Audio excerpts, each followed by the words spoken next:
La paix, c'est le mot magique du lundi, car Trump a probablement encore une fois proclamé la paix puisque les marchés s'envolent. Non, pas tout à fait, mais Trump a encore annoncé une autre connerie à laquelle l'Iran a finalement répliqué en disant que ce n'est rien d'autre qu'une manipulation du marché. Ah, ces échanges de coups, parfois, ils sont vraiment drôles. Si ce n'était pas une question de guerre ici, on pourrait vraiment croire que c'est le plus grand spectacle comique du monde. Regardons tout ça maintenant. Le Bitcoin est à 67 600 dollars.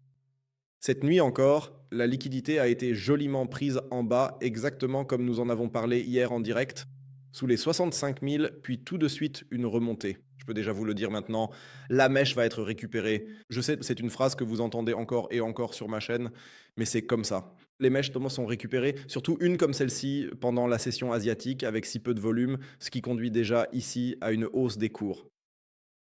Je pense que ce lundi va être passionnant. Nous allons de toute façon tout regarder ensemble maintenant. Mais avant de commencer, comme toujours, n'hésitez pas à laisser un like à la vidéo. Abonnez-vous à la chaîne si ce n'est pas déjà fait. Et bien sûr, n'hésitez pas à rejoindre le groupe Telegram gratuit de discussion et de signaux. Si vous avez envie de recevoir des mises à jour, des actualités et des signaux, rejoignez-nous avec plaisir. Le lien est disponible gratuitement en bas dans la description de la vidéo. Alors, allons-y. Bitcoin, comme je l'ai dit, à 67 600 dollars américains. Les contrats à terme, eux, ne sont pas vraiment dans le vert, disons-le. Les actions chutent, le pétrole monte en raison des craintes d'une extension de la guerre avec l'Iran. Il n'y a pas vraiment beaucoup de nouveautés, à part que Trump souhaite envoyer de plus en plus de troupes au Moyen-Orient, ou est en train de le faire. Et il a enfin, et il faut vraiment lui reconnaître cela, il a enfin prononcé les mots qui résument vraiment l'enjeu de cette guerre. Tout comme le président Trump dit qu'il veut prendre le pétrole en Iran. Waouh, c'est vraiment tellement surprenant. Je me suis dit ce matin, je n'en revenais pas, vraiment. Mais peu importe. En tout cas, Trump veut le pétrole. Quelle heureuse, heureuse surprise. Et j'ai trouvé que la news la plus drôle, c'était encore une fois ces fake news. Et ça colle à peu près, si on regarde un peu l'heure, vers minuit. Il est maintenant 7h30 au début de cet enregistrement, et après ça, la hausse a commencé. Et qu'est-ce que Trump a encore dit de merveilleux à ce moment-là? Trump a mis à disposition des États-Unis 20 grands pétroliers pour le détroit d'Ormuz à partir de demain matin. Oui, oui, exactement. Et l'Iran réplique à cela. Où est-ce qu'on l'a? Le voilà. L'Iran, le président du Parlement, donne des conseils de trading aux investisseurs qui tradent sur les marchés américains. Donc la prochaine étape, ce sera sûrement un groupe Telegram ou un autre groupe payant de l'Iran. Les soi-disant news ou vérités avant l'ouverture du marché ne sont souvent qu'une mise en scène pour prendre des bénéfices. En gros, c'est un indicateur inversé, il faut faire l'opposé. S'ils font monter, vends à découvert. S'ils font baisser, achète. Si tu vois quelque chose demain, tu connais la routine. Je te dis, si ce n'était pas parfois une question de vies humaines, ce serait un véritable cirque mondial entre deux pays. Mais bon, le Bitcoin est en tout cas à 67 600 dollars, tandis que les inquiétudes restent tournées vers le pétrole et que le marché obligataire continue d'être sous pression. JP Morgan et PIMCO disent que le marché obligataire sous-estime le risque de ralentissement. Et c'est justement ce que je vous répète depuis quelques semaines déjà. Les marchés obligataires, ça, ils sont un peu hors de contrôle. Les obligations à 2 ans ont d'abord un peu baissé à nouveau, après que Trump, encore une fois, enfin, si on regarde l'heure, je ne sais même plus quoi dire à ce sujet. Elles sont certes un peu plus stables pour l'instant, après que Trump a déclaré que oui, 20 pétroliers allaient à nouveau circuler, bien sûr, frérot. Les obligations à 10 ans aussi, du moins celles à 5 ans, sont à 4% et celles à 10 ans à 4,388%. Elles baissent au moins un peu, ce qui confirme ma prévision, ce que j'ai dit hier après-midi dans le groupe Telegram, à savoir que nous verrons probablement lundi une baisse temporaire des obligations, avant que l'Iran ne sorte à nouveau quelque chose de nouveau ou que tout ne soit à nouveau dénoncé comme des fake news. Et puis tout revient encore au point de départ. Les marchés obligataires mondiaux sont tout simplement complètement hors de contrôle et cela ne risque pas de changer pour l'instant. Les obligations à 20 et 30 ans au Japon continuent de grimper sans cesse, et ce n'est pas bon signe. Même dans l'UE, tout ce qui concerne les taux d'intérêt est à 3,11%, donc les marchés sont complètement fous à présent. Aussi, comme je l'ai dit, le prix du pétrole est actuellement au centre de toutes les attentions. C'est toujours au-dessus de 100. Pas vraiment de nouvelles informations, à part que certains navires devraient traverser le détroit d'Ormuz, mais je pense que cette semaine va devenir beaucoup, beaucoup plus intéressante en ce qui concerne toute cette affaire, du moins pour l'instant. Comme je l'ai dit, le Bitcoin est d'abord porté positivement par les fake news de Trump, encore une fois. Ce n'est pas vraiment surprenant. Si on s'y penche un peu plus en profondeur, on voit finalement d'une part, ce dont j'ai mis en garde hier, l'open interest a énormément augmenté, de plus de 11% pendant le week-end. Entre-temps, cette baisse correspond bien au fait que nous avons au moins un peu de demande au comptant qui est arrivé.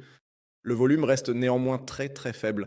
Nous avons toujours un grand cluster autour de 64 500 dollars, ce qui est visible sur la heatmap. Regardons à nouveau la heatmap normale de iBlock. Même scénario, 72 000, où il y a eu un gros cluster, au moins présent ici, et aussi ici à 64 000, ainsi que notre ancien à 57. Mais ce qu'on voit aussi, c'est que la liquidité est très très faible, de manière générale, sur tous les marchés, à mon avis. Donc les carnets d'ordre partout, ils ne me plaisantent pas vraiment en ce moment. Je ne dirais pas: «Waouh, génial, beaucoup de volatilité à venir». Nous avons exactement 3 zones qui comptent cette semaine. Ce n'est pas vraiment beaucoup de volatilité, soyons honnêtes. Sinon, carnet d'ordre spot. Et pour finir, n'oubliez pas, cette nuit, il y a eu brièvement 60 millions. Donc c'était bien ça. Lors du creux autour de 64 000 dollars américains, ou plutôt 65 000 dollars, il y a eu un bon volume qui est arrivé et depuis, le marché est de nouveau assez mort. Donc il y a de nouveau un peu de vente, mais rien de massif. On est tout juste à un pic d'environ 10 millions. Ce n'est pas beaucoup, mais ce n'est pas non plus comme si on pouvait dire: «Waouh, oui, le volume est de retour et maintenant direction la lune». Donc je ne suis toujours pas vraiment convaincu par toute cette histoire. Attendons de voir ce que les prochaines heures vont donner, comment les futurs vont finalement s'ouvrir et jusqu'où on pourra encore monter au final. Pour moi, le premier objectif est 68 000 et le deuxième objectif se situe entre 70 000 et 72 000, mais personnellement, je ne le vois pas encore pour l'instant. Même du côté des altcoins, si on regarde Ethereum, il n'y a pas vraiment beaucoup de mouvements de prix. Là aussi, cette mèche dégueulasse, tout comme sur Solana, une mèche dégueulasse. Et maintenant, il y a un peu de reprise ici. L'action des prix reste toujours très, très catastrophique. Il faut être honnête à ce sujet. Ça ne me plaît pas de volume, juste ces mèches, encore une brève manipulation du marché par Trump.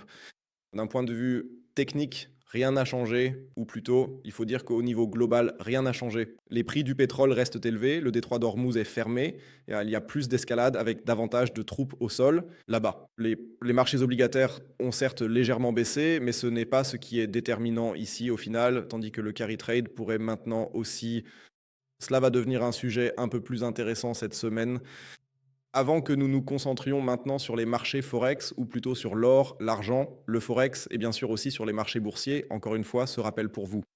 Si vous vous inscrivez maintenant sur Binx dans les 17 prochains jours via le lien ci-dessous, dans la description de la vidéo, alors vous avez encore la chance d'obtenir ici le statut VIP 2, au moins pour un mois d'essai, où vous bénéficiez finalement de frais moins élevés, de plus de possibilités, et en plus, vous pouvez également participer à l'événement de dépôt en même temps.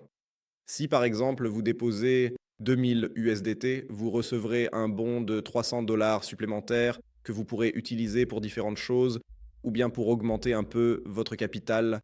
Cela va jusqu'à un dépôt de 20 000 USDT. Cette offre est valable encore pendant 17 jours et 17 heures.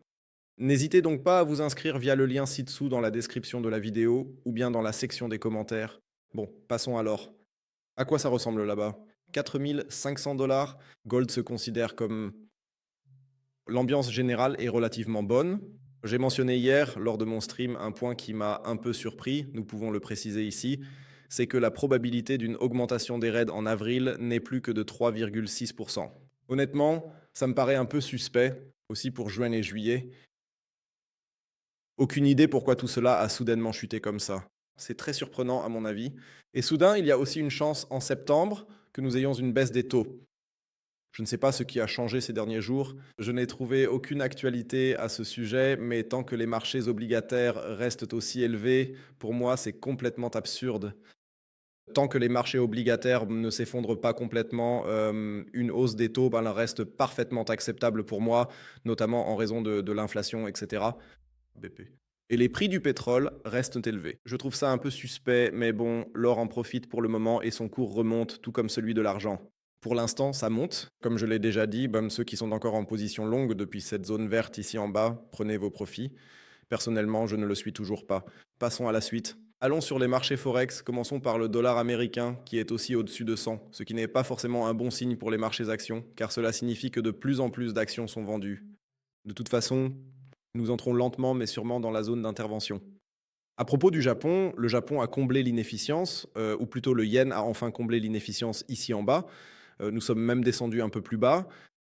Donc pour moi, c'est aussi plutôt un signe pour l'USD-JPY. Nous sommes également ici en pleine zone d'intervention.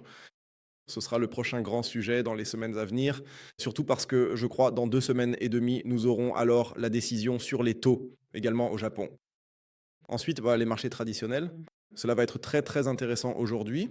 Nous voyons d'abord des signes positifs, de légers signes positifs sur le Dow Jones, du moins pour l'instant. Il reste à voir si cela peut se maintenir tout au long de la journée. Pour le Nasdaq, c'est en fin de compte le même scénario après une semaine catastrophique qui a vraiment été sanglante. Aujourd'hui, un de ces faux mouvements du lundi s'intégrerait bien, à mon avis. Il faut absolument surveiller cela. Même scénario, bien sûr, pour le S&P 500 qui commence la nouvelle semaine légèrement dans le vert. Mais bon, nous venons de passer 5 semaines qui étaient absolument dans le rouge vif. Et si la semaine se confirme ainsi et que Trump veut vraiment envoyer de nouvelles troupes, le délai expire, oui, je crois, exactement dans une semaine maintenant. Avec le prétendu cessez-le-feu, cela pourrait devenir très très intéressant, car en même temps, l'indice de volatilité est toujours au-dessus de 27. Il peut aussi redescendre un peu au cours de la journée.